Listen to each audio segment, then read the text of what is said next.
Recently, I bought a Coleman oven for camping, and that begs the question, will it roast an entire chicken? Let's find out. For chicken prep, I added a healthy amount of butter, salt, pepper, and my secret, allspice. Then I placed the bird on a simple bed of carrots and onions. I tried my best to keep the oven at 350. Once the oven was hot enough, I placed the chicken in the oven, and my ultimate goal was to roast it for about an hour and a half, maintaining that 350 degrees.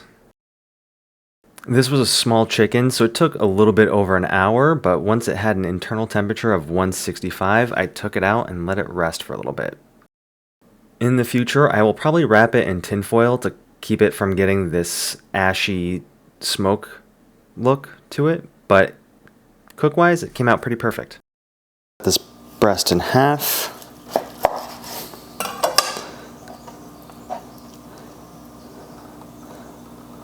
Alright, so for having to control temperatures,